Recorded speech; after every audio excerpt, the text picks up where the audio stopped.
নমস্কার বন্ধুরা, জয় শ্রীকৃষ্ণ, রাধে রাধে। আশা করছি সবাই খুব ভালো আছেন। আমিও আপনাদের আশীর্বাদে ঠিকঠাক আছি।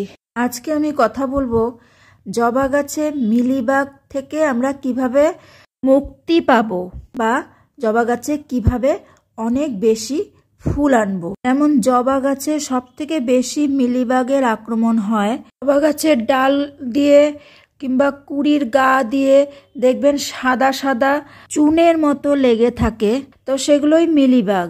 তো সেগুলো যখন কুড়ির উপরে লাগে তো ফুলটাও ভালো করে ফোটে না বা নষ্ট হয়ে যায়, কিন্তু ফুল ফুটতে চায় না।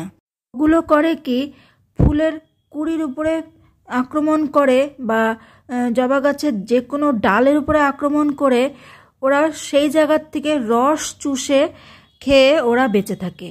আর এদিক থেকে জবা গাছের ডালটা বা কুড়িটা যেটার মধ্যে ওরা লেগে আছে সেটা নষ্ট হয়ে যায়। দেখুন বন্ধুরা, গাছটা কিন্তু আমার সবগুলো জবা গাছই আমি বেশ ভালো করে দেখানোর চেষ্টা করছি। আমার কোনো গাছেই কিন্তু মিলিবাগের কোনো রকম আক্রমণ হয় নাই, হয়েছিল, কিন্তু আমি সেটাকে কিভাবে দূর করছি সেটা নিয়ে আজকের কথাবার্তা। তো দেখুন, একটাতেও কিন্তু মিলিবাগ আক্রমণ হয় নাই। আমি এই যে প্লাস্টিক দিয়ে, ক্যারি ব্যাগ দিয়ে সব কুড়িগুলো ঢেকে রাখি। আমি আপনাদের আগেই বলছি, আমার ছাদ বাগানে ভীষণ কাঠবিড়ালির উৎপাত, তার জন্যে আমার কুড়িগুলো ঢেকে ঢেকে রাখতে হয়। এই যে এইখানে একটু দেখা যাচ্ছে, দেখুন সাদা সাদা গুলো ধুয়ে গেছে, তবে কালো যে পোকাগুলো সেগুলো কিন্তু লেগে আছে। তো আমি করব কি, এর মধ্যে স্প্রে করে দিব আমি খুব ভালো করে।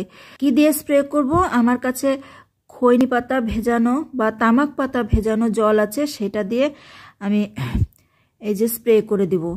এটা দিয়ে স্প্রে করে দিলে এই যে খৈনি পাতা বা তামাক পাতার জল, এটা ভালো করে ছেঁকে নিতে হবে, নাহলে স্প্রেয়ার বোতল কিন্তু স্প্রেয়ারটা নষ্ট হয়ে যায়, কেননা ওই দানা দানাগুলো আটকে যায়। একটু ছেঁকে নিতে হবে খুব ভালো করে। তো এই স্প্রেতে যদি না যায় তাহলে পরবর্তী উপায় শ্যাম্পু জল দিয়ে ধুয়েও দেওয়া যায়, সেটাতেও খুব ভালো কাজ হয়। তা আমার কাছে হাতের কাছে এখন এইটাই ছিল, আমি এটা দিয়ে খুব ভালো করে গাছটাকে স্প্রে করে দিচ্ছি। আর যারা আমার গাছে জল দেওয়ার ভিডিওটা দেখছেন তারা হয়তো দেখছেন যে আমি কিভাবে গাছে জল ব্যবহার করি। আমি একটা পাইপ দিয়ে পাইপের মুখে শাওয়ার লাগিয়ে ভালো করে গাছটা ধুয়ে দিই। গাছটা ভালো করে ধুয়ে দিলে কিন্তু পাতার নিচে, ডালে খুব গাছে পোকা লাগার সম্ভাবনা খুব কম থাকে। আর যদি তারপরেও এভাবে দেখি, তাহলে এই যে নখ দিয়ে একটু খুঁটে পরিষ্কার করে দিই, তাতেও যদি কাজ না হয় সেখান থেকে ডালটাই আমি ফেলে বাদ দিয়ে দিই।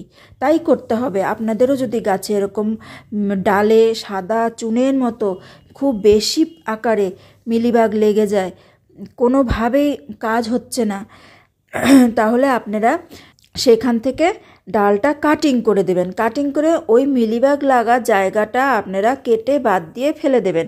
হয় সেটাকে আগুনে পুড়িয়ে ফেলবেন, না হলে আপনার বাগান থেকে অনেকটা দূরে ফেলবেন, না হলে পোকাগুলো পিঁপড়ার মাধ্যমে বা উড়ে উড়ে আবার কিন্তু আপনার গাছে আক্রমণ করবে। এখন সব জবা গাছের কুড়িগুলো আমি ক্যারি ব্যাগ দিয়ে ঢেকে রাখছি।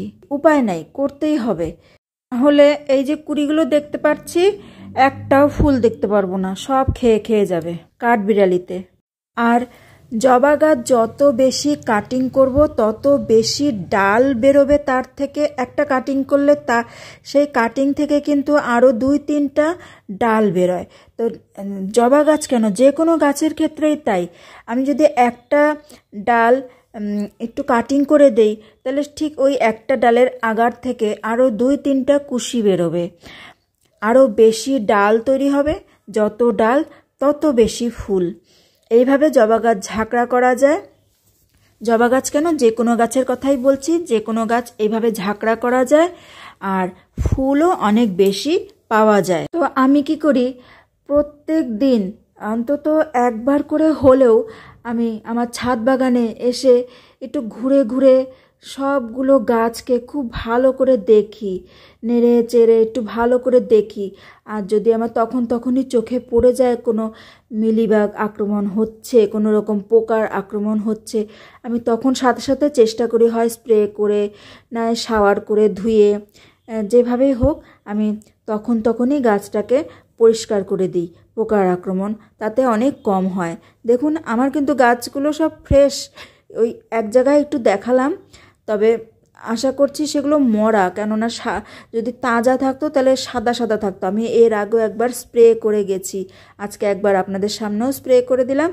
যদি প্রতিদিন একবার করে চেক না করি, যদি কোথাও কখনো মিলিবাগ আক্রমণ করে ফেলে, তাহলে কিন্তু আপনার গাছটা ওই জায়গার থেকে একদম পুরো শেষ করে দেবে, পারলে আপনার বাগানটাও শেষ করে দিতে পারে এই মিলিবাগ। তো বন্ধুরা, আজকে এই ছিল ভিডিও। আপনাদের কেমন লাগলো? যদি ভালো লাগে লাইক কমেন্ট শেয়ার করে আমার পাশে থাকবেন। আপনারা লাইক কমেন্ট করলে আমি মন থেকে আরও বেশি উৎসাহ পাই, আরও ভালো ভালো ভিডিও তৈরি করার ইচ্ছা জাগে। তো বন্ধুরা, আর কি বলবো, ভালো থাকুন, সুস্থ থাকুন। আর গাছের বিষয়ে আপনাদের যদি কিছু জানার থাকে অবশ্যই আমাকে কমেন্টের মাধ্যমে বলুন, চেষ্টা করব আপনাদের প্রশ্নের উত্তর দেওয়া। তো জয় শ্রীকৃষ্ণ, রাধে রাধে।